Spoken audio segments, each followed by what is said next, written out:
Итак, моя игра вообще обалденный формат. И наконец-то, Динара, привет, во-первых. Мы не в компании только девчонок. С нами Андрей Рублев, наш амбассадор. Андрюх, привет, мы рады тебя видеть, слышать. Привет, Как дела? спасибо. Да, нормально все. Вот, что. Ты Нормально все. приехал, ты приехал у нас. Ощущение, что ты из туалета записываешь. Ну, а почему возможно? Он долго искал уединенное место и в конце концов понял, что там никто не будет Да, с мешать. картиной. Как раз картина сзади. Красота. Так, ты приехал в Цинциннати, если я правильно понимаю, правильно? Нет, еще скоро поедем сегодня Ага. А там новый туда. стадион после реконструкции в Цинциннати. Раньше он был там, где эти горки американские. Он там же остался или где-то в Ну и другом он, да, месте? там же, насколько я знаю, там же просто сделали реновацию. А ты ходил в парк этих аттракционов? Да, ходил. А как ты вообще любишь Классно. американские горки? Да, любишь? Да. Ну, нормально. То есть на всем катаюсь. Слушайте, меня один раз В есть детстве мой любил, тренер. сейчас уже привык. Да, а меня А? заставили, я так боялась, меня мой тренер заставил пойти кататься на самую А, страшную горку, потому что я проиграла, и он сказал: «А теперь перебарывай страх вот так вот». Так что вот такие были условия, в которых я играла когда-то в Цинциннати. После этого Цинциннати не люблю. Ну не, там перебаривать мне нечего, я спокойно катаюсь на всех горках. Наоборот, уже ничего не вызывает. А с парашюта А, прыгал? С парашютом нет, не прыгал. Прыгал только как с тарзанкой. и как? Страшно было? Да, страшнее дойти, чем само действие. Страшнее на корт Слушай, выходить. Да, да, страшнее по мячику бить. Слушайте, давайте чуть-чуть о теннисе все-таки. Мы про теннис. Торонто, неудобные условия. Вообще из всей, наверное, американской серии, как вот, ну, как я поняла, да, вот конкретно тебе что не очень там понравилось? Да нет такого, что не понравилось или понравилось. Просто сами условия тяжелые, но все одинаково в них находятся. Поэтому Мгм. кто лучше приспосабливается, тот и он играет полуфиналы. Хорошо, тогда у меня следующий вопрос. Я на самом деле считаю, что ты очень сильно... я считаю, что вообще женщины не могут разбираться в мужском теннисе. Я всегда говорю, что это другой вид спорта. И там, ну, мне всегда страшно анализировать мужской теннис, потому что я однозначно понимаю, что мы ничего в нем не понимаем. Но тем не менее, Я я тоже. заметила. Но серьезно, ты стал выходить к сетке очень много раз, ты об этом сам говорил. Это прям целенаправленное твое осознанное понимание, что туда надо уже все-таки идти? Или как? Или уже просто надо что-то поменять? Да, осознанное понимание давно было, что надо ходить. Просто оно не наступало. Вон с приходом Марата наступило. Вот, стал уже ходить, да. Просто ходить хотя бы. Не, ну ладно, ну не просто ходить, ты там уже Ну, гораздо и силы. попадай. И многие моменты благодаря этому выиграл.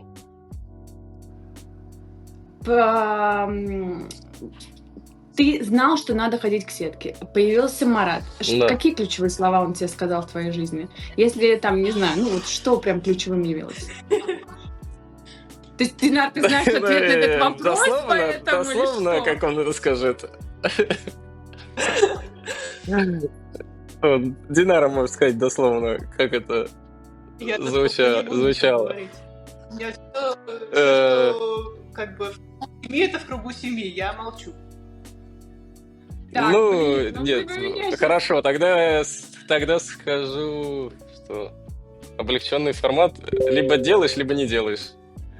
Мгм. Облегчённый, И вариантов совсем не прям осталось. облегчен. Да. Я думаю, что тебя с вопросами... Андрей. Так, Динар, ты мне сказал, что ты будешь тоже давать вопросы, давай.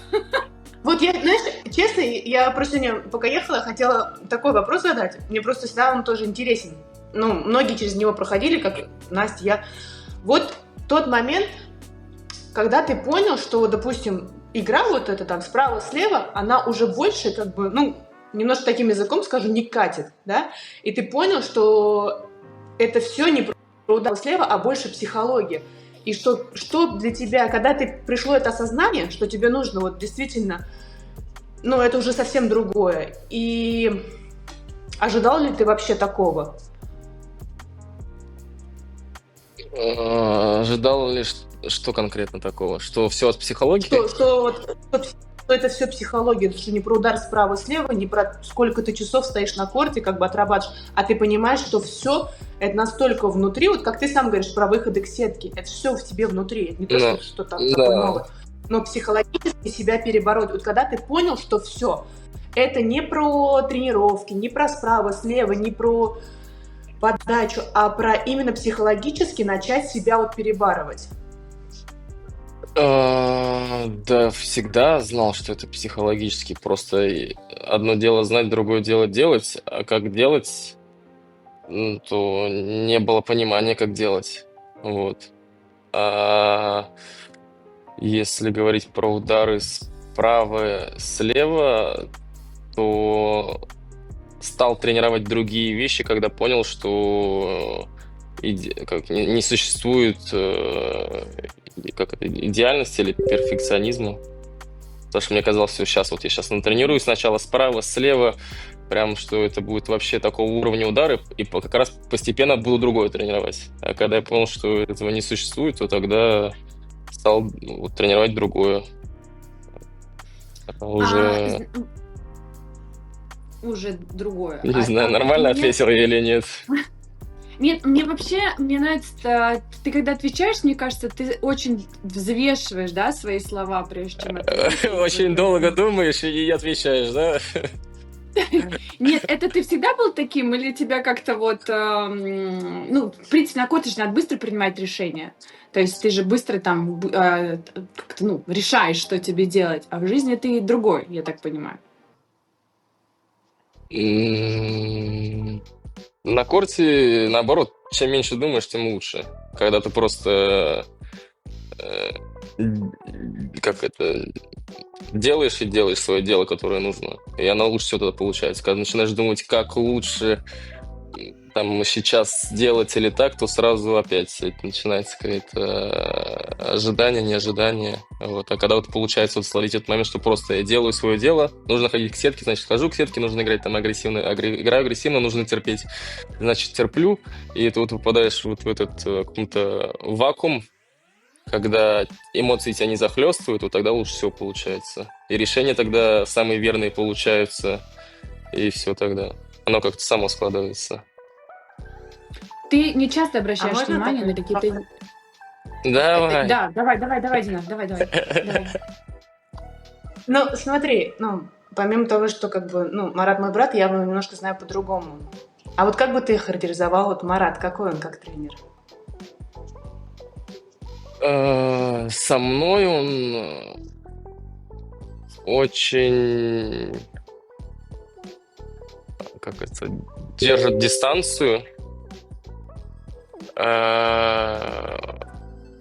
Очень, как сказать, но он не строгий, но если говорит, то по делу только. То есть без всяких хихи, ха-ха. А ты То хочешь, есть чтобы он был с тобой сугубо... более...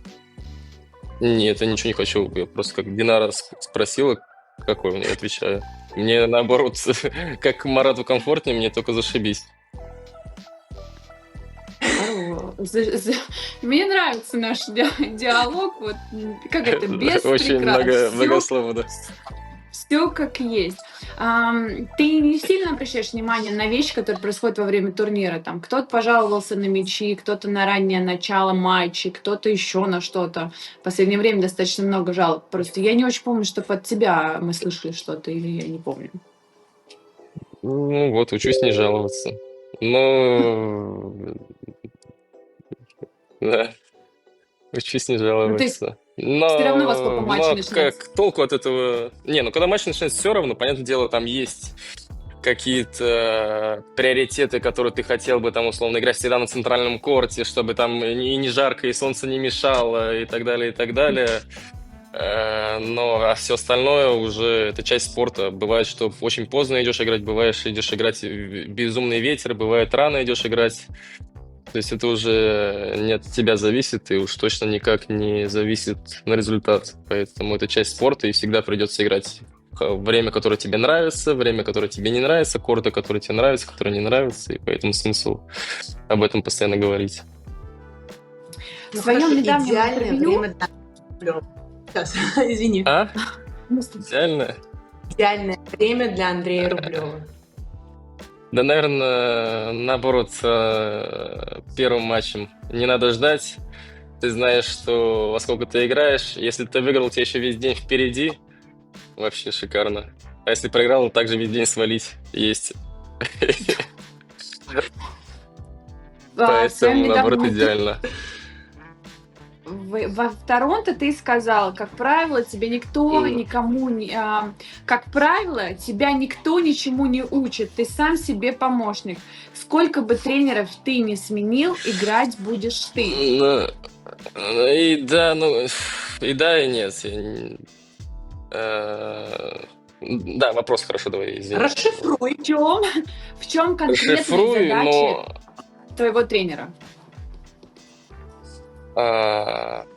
конкретная задача моего тренера получается показать, где я делаю ошибки, показать, где мне нужно улучшаться.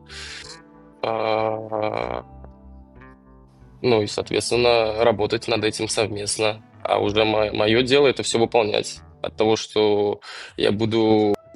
От того, что... Короче, если это не буду делать, не буду работать над ошибками, неважно, сколько я поменяю в своей команде человек, результат от этого не будет, пока я сам не начну это менять в себе. Я в этом имел в виду. То есть в любом случае все зависит от игрока. Ему могут показать, подсветить, что ему нужно, чем работать и так далее. А уже дальше это его дело, работать над этим или нет. Только от него зависит, не от кого-то в команде. То есть это уже только его ответственность.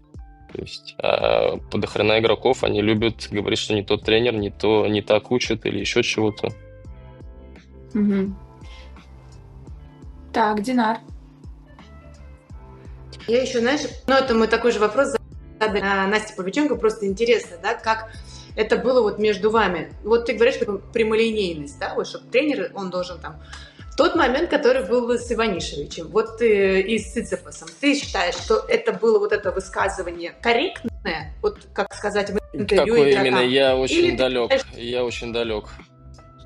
Ну, он рассказал, что Циципас там вообще в ужасной форме, что он, как бы, я лучше готов, чем он, и он непрофессионально сейчас подготовлен, и, говорит, мне жалко, что игрок, который может стоять там в пятерке, настолько не профессионален. Вот, и это достаточно было громко, в интервью это очень много озвучивали. Вот с твоей стороны, да, вот, если такие делать высказывания тренера, и это все говорит публично, вот ты считаешь, это корректно или нет, по уважению к игроку?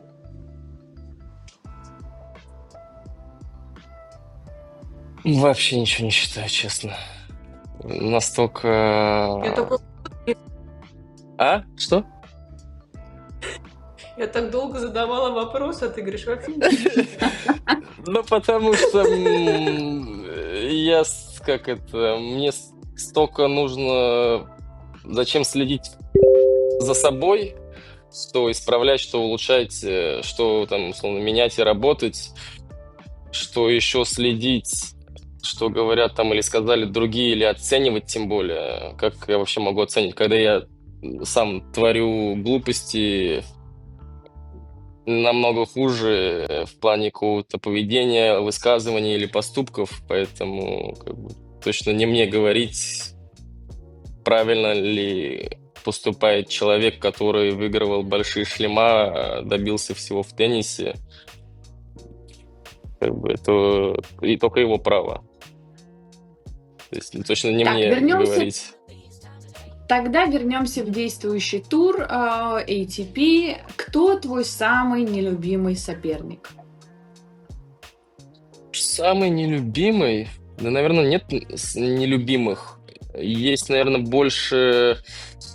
Мне не комф- менее комфортно играть с игроками, которые у них самое лучшее в арсенале это подача, потому Мгм. что с такими игроками очень часто бывает, ты можешь находиться в очень классной форме в плане теннисной уровня уверенности, и ты можешь им проиграть, потому что там на тайбрейке в решающий момент они как-то здорово лишний раз подали, либо удачно приняли, и в итоге из-за этого ты проиграл. И точно так же можешь быть не в очень форме и обыграть их, потому что точно так же на тайбрейке в каком-нибудь решающем моменте они там одну двойную сделали или один прием сорвали, и ты выиграл у них матч. То есть, когда играю с какими-то игроками, которые у них высокий уровень в плане там игры, розыгрышей физически, то ты как бы понимаешь, окей, здесь в этом матче зависит от меня. Если я буду играть на высоком уровне, если я буду психологически стабилен и буду все правильно делать, то у меня будет хороший шанс побороться, чтобы выиграть. А когда вот с такими игроками, которые подают, играют в один-два удара, то ты можешь все сделать правильно и проиграть. Можешь сделать все правильно и выиграть. Можешь устроить шоу и также выиграть. То есть чуть-чуть более такой нестабильно, не знаю. М. То есть как-то так. А скажи, пожалуйста, перед US Open будет микс, и вот по какому критерию ты выбирал себе партнеры микс? По какому критерию? По критерию тех, кто был свободен, потому что, Я думала, оказывается, это я... хорошо играет. А?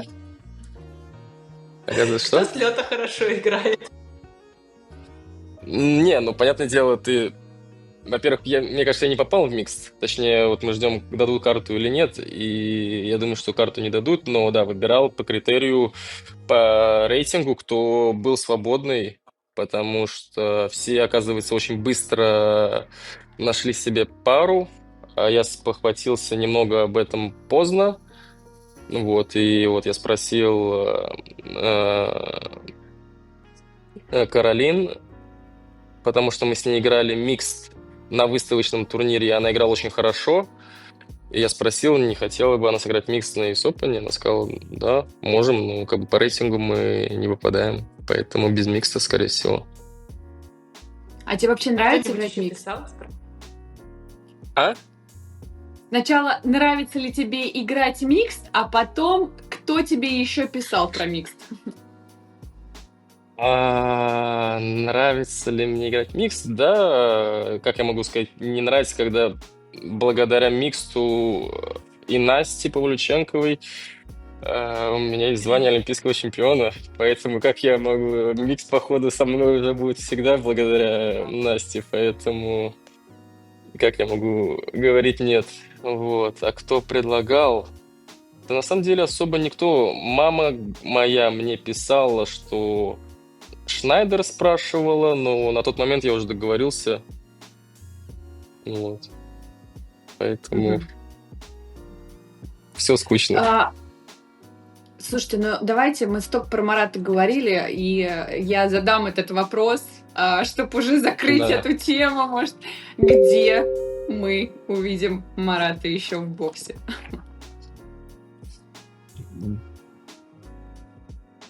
Это сюрприз для всех будет. Ну, дай бог на US Open. Насколько я знаю, вроде как пытаются сделать визу Марату. Успеют, не успеют, не знаю, потому что мало времени. Вот, поэтому если успеют, то дай бог US Open. Мгм. Если не успеют, дай бог Китай тогда уже, да. Я знаю, но, по-моему, в четверг или в пятницу надо держать кулачки, чтобы поставили визу. Да? Ну вот. Так что дай бог. Все сложится, быстро поставят, и вот на US Open тогда. А тебе Нью-Йорк вообще нравится?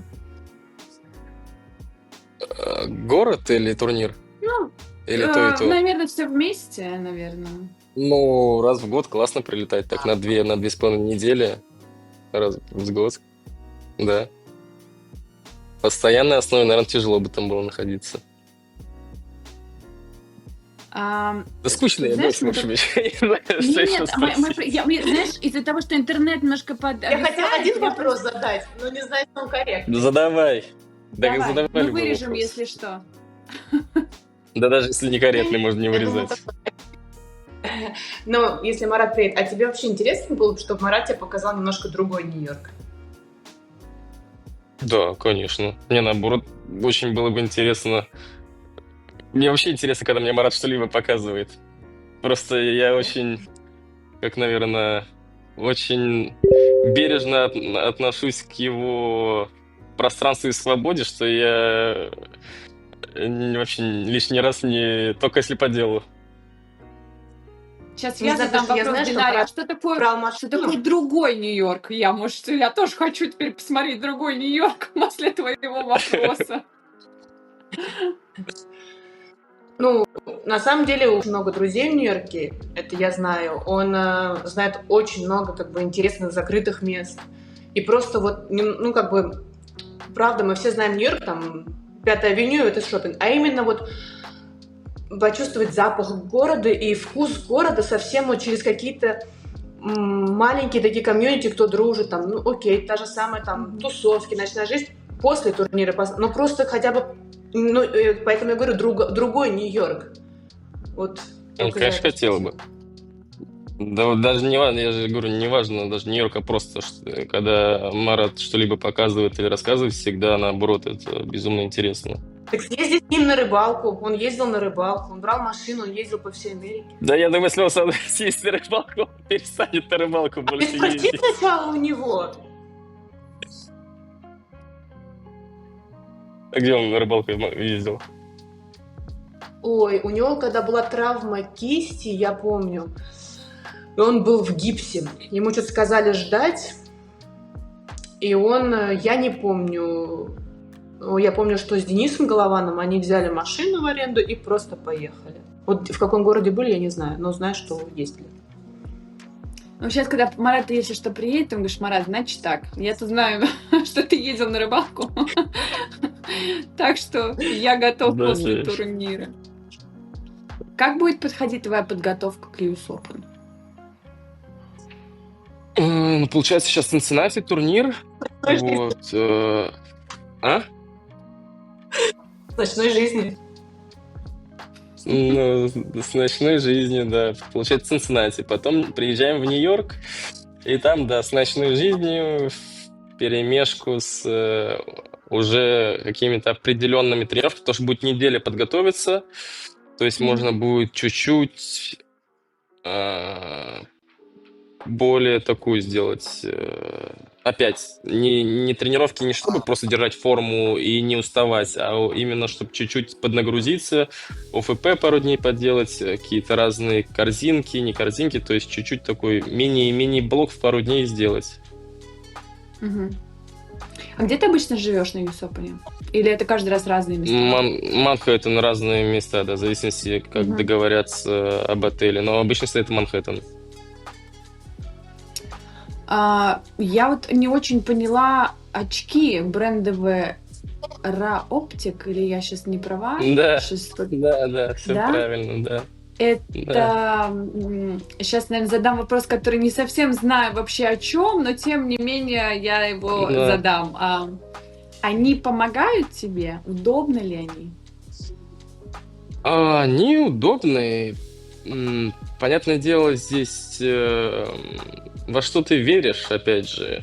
Если ты веришь, что это помогает, оно будет, понятное дело, помогать, все что угодно будет помогать. Так, в целом, для меня, то я их больше использую, чтобы глаза не уставали, когда если много сижу в телефоне, либо много за компьютером, то есть больше такие моменты использую, потому что тогда я чуть-чуть чувствую разницу. Если я весь день сижу в телефоне, допустим, у меня нет тренировок, и я весь день сижу в телефоне, либо в компьютере, и к вечеру глаза устают намного больше, если делаю все то же самое, но в очках. Мгм. Ну, это просто мы так Вот. спросили, на всякий случай. Хорошо. Можете спрашивать. Нет, просто что, ну, очки так вообще не любим совсем. Да, Ну, да, да, да. Я хочу, чтобы когда-нибудь ты прислала фотографии своей коллекцию своих очков. Просто вот мы выставим фотографию, напишем Я? коллекция а, очков. да? Ты, У меня, да, кстати, ты, не да. так И много. Андрей, видимо, тоже. А Динара? Динара, наверное, Да, много. да, да, я про Ты сейчас Динару попроси, сейчас. чтобы тебе Марат А, прислал коллекцию его очков. Ладно, сначала? Ну, конечно, ты ему там надарила, он же рассказывает. Ну, Хорошая просто ты не видел сестра. последнее. А? Последние? Я видел на Не Горосе видел. последние. Попроси, чтобы он прислал. Нет, это уже прошлый век. Уже старые. Попроси последний, он тебе прислал. Хорошо. Так, друзья мои, на самом деле мы можем с вами, я так понимаю, в принципе, прекрасно общаться еще очень-очень долго. Но я так понимаю, что, Андрюх, тебе пора уже двигаться дальше. Тем не менее, спасибо тебе огромное, что ты с нами Спасибо. вышел на связь, уделил нам время. Спасибо А, вам. Да, мы желаем тебе удачи на US Open. Чтобы вся твоя Спасибо. команда была в твоем полном составе в боксе там. Спасибо Круто. большое.